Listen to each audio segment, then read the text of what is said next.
gigit, jambak itu sudah jadi tidak bisa. Kalau seperti ini nggak bisa ditahan. Ekstrim dia. Coba dah kita biar 5 menit. Ekstrim dia. Yang menakutkan tuh yang seperti itu. Jadi kalau sudah waktunya tantrum, udah bisa kan? Bisa ini. Kalau ini Bu, bentuk penghargaan atau motivasi yang efektif untuk anak ADHD itu seperti apa? Sebetulnya yang lebih efektif itu ke makanan Mbak sebetulnya. Cuma kan mereka makanannya pun terkontrol. Nggak usah nangis. Ayo. Ini nih, lihat dulu. Nggak ada isi piring ya. Dua aja. Ayo. Yuk, pintar bisa. 1, 2, 3. Ayo, mana dilihat dulu. Biar sudah. Nggak mau. Jadi gini ya Mbak, yang singkat aja nanti mungkin ya, saya tambahkan gambaran singkat. ADHD itu pada intinya gangguan perkembangan singkatnya seperti itu. Jadi penjelasan psikologisnya gimana nanti jadi biar sampai menangkap secara singkat, secara awam bisa langsung diserap. ADHD itu gangguan perkembangan saraf. Intinya itu fokus garis besarnya itu. Setelah itu gangguan perkembangan saraf itu mengakibatkan susah fokus, hiperaktif, tantrum, terburu-buru, apapun itu yang dikerjakan itu terburu-buru. Intinya di fokus. Kalau sudah sarafnya yang perkembangannya terganggu, otomatis ke fokus. Nah, yang saya arahkan dari ke sana. Jadi setidaknya pengetahuan mbak-mbaknya tadi itu mengarah ke sana, cuman kurang tepat gitu aja. Jadi itu nanti mbak-mbaknya menjelaskan hasilnya itu secara garis besar. Tadi itu gangguan perkembangan saraf yang mengakibatkan susah fokus. Intinya itu dah.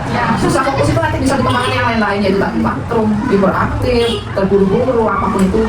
Intinya ke fokusnya dulu. Nah, kalau sudah ke fokus, saya di sini menangani anak seperti ini 3 siswa dan penanganannya lain-lain. Kalau di kelas umum klasikal mungkin 25 sampai 40 anak kan bisa dikondisikan menghadap ke depan. Dia seperti itu bisa ya kelas klasikal. Tapi kalau kelas seperti ini tidak bisa. Akibat dari susah fokusnya tadi itu, dia bisa duduk dalam jangka durasi 30 menit itu sudah luar biasa. Cuma gini loh ya Mbak ya, ini membiasakan dia bisa duduk 30 menit dalam sehari itu sudah perjuangan luar biasa. Itu tahap awal pembelajarannya. Bayangkan kalau untuk duduk saja sudah harus mengorbankan. Jadi Mbak, intinya kalau anak seperti ini, pembelajarannya itu bukan ke materi formal, bukan ke pendidikan, ya bukan ke 1+1 membaca atau gimana enggak. Pada dasarnya satu mempelajari dia fokus. Fokus pun itu tidak mudah. Kita nyari di mana dia bisa mau belajar sama kita gitu. Berarti lebih tepatnya belajar bagaimana cara mengontrol diri. Ya, pada awalnya itu. Kalau sudah bisa mengontrol diri, kita cari ke bakat minat. Bakat minat itu untuk apa? Fungsinya untuk mencari perhatian dia. Bakat minatnya pun bukan seperti anak biasa ya. Jadi bakat minat itu dalam artian apa yang membuat dia tertarik. Jadi apa yang fokus, nah itu yang kita cari. Setelah itu, kalau sudah bisa fokus, kita sudah mengetahui bakat minatnya di apa. Dalam artian kita mencari fokusnya tadi, baru ke kemandirian itu, baru kemandirian. Kalau awal ya pakai media, belajarnya pakai media, nggak tahu. Kalau usia segini ya bergambar ya Mbak ya, lebih ke arah yang bergambar yang menarik gitu mungkin, atau apa, Lego gitu ya, yang menarik seusia anak segini dah. Tapi usia pun tidak menjadi patokan. Ada yang kelas pagi itu usia itu kalau anak normal itu sudah usia SMP, tapi di tamat kita artis masih tingkatan kelas 4. Kita di perkembangan sarafnya nanti Mbak belajar seperti anak ini, pendampingan ini, diludahi, ditampol itu sudah biasa, karena tantrumnya kan nggak tahu dia. Ditampol di apa itu sudah biasa. Jadi harus siapnya itu bukan cuma gimana dia bisa fokus ke fisik dia, fisik juga harus siap. Wah, yang temannya itu lebih tinggi dari saya, kaki juga, usianya puber. Anak SMP kan usia puber, itu penanganannya lain lagi. Ya dulu ini sudah, kalau mereka ke hormon itu tetap hormon ya, kalau hormon seksualnya tetap enggak. Jadi itu lainnya perkembangan sarafnya itu ternyata di hormon seperti itu tetap. Jadi ada rasa ketertarikan jenis itu ada. Ya, ada ternyata lebih mendalam fokusnya ke pembelajaran. Kalau ini sudah mulai bisa fokusnya itu garis putus-putus, sudah mulai. Tapi untuk berlain pendek ini sudah mulai. Jadi untuk mengarahkan ke lain pun itu harus tajam, harus zigzag ini. Dan sepertinya kan lurus metodenya, tapi kalau meliurin nggak bisa. Jadi seperti lurus ini, atau garis miring, ditambah lagi gini, baru bisa. Itu bertahun-tahun. Jadi kalau untuk wali murid menuntut untuk saya tidak bisa pendidikan misalnya ya membaca itu ya perjuangannya ya begitu ya karena kan juga mereka memiliki hambatan seperti itu. Ini tadi habis itu tanggung muntah ya. Wah udah spesial dah Pak kalau seperti ini tanggung apa yang bisa dari sebenarnya apa gurunya ya Bu yang pernah kadang kalau pup itu Anda mau siswanya tidak mau tapi senang kalau muntah gitu ya. Ini bagaimana cara saya menghadapi anak yang sudah fokus akan belajar langsung? Kalau Ihsan ini tadi ya itu tadi Mbak, salah satunya dengan kita membacakan surat-surat pendek.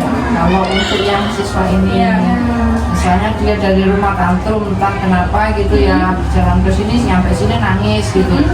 Itu enggak bisa pas langsung ayo duduk diam enggak bisa seperti itu. Jadi kita biarkan dia, kita asik aja baca surat pendek misalnya Al-Fatihah tapi suara agak dikeraskan, dia diperdengarkan seperti itu. Jadi dibiarkan aja, dia nangis mau teriak mau mukul apa biarkan kita baca ayat-ayat pendek lagi itu. Lama-lama nangisnya turun dia fokus.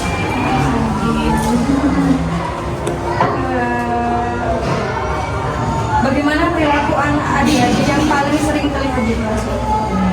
Paling sering terlihat di kelas ini suka tulis di tembok-tembok ini Gambar-gambar itu imajinasinya dia. Kalau sudah memegang krayon gambar di situ seharian pun ya gini terus Mbak itu. Jadi nggak bisa. Iya karyanya. Ini dulu buahnya Mbak stiker gitu karena mereka tantrum ya disobek ya. Nggak bisa bertahan biasa seperti ini. Agustus itu banyak. harus lebih tinggi berarti ya. Iya, betul sudah. Munduran David. Admin lihatnya. Bagaimana hubungan sosial anak adik-adik Ananda Ihsan ini dengan teman-teman yang lain? Kalau untuk bersosial mereka sulit Mbak, karena mereka asik dengan dunianya sendiri. Jadi lebih ke arah ya susah untuk bersosialisasi, nggak bisa. Sendiri aja ibu. Iya, kasihan temennya kalau digabung sama temennya. Iya. Itu tadi kan kadang tantrum nggak tahu temennya, tiba-tiba mukul. Kalau gurunya mungkin bisa sigap ya. Tapi untuk temannya yang lain kan punya keterbatasan juga, punya hambatan juga, entah hambatan penglihatan, entah hambatan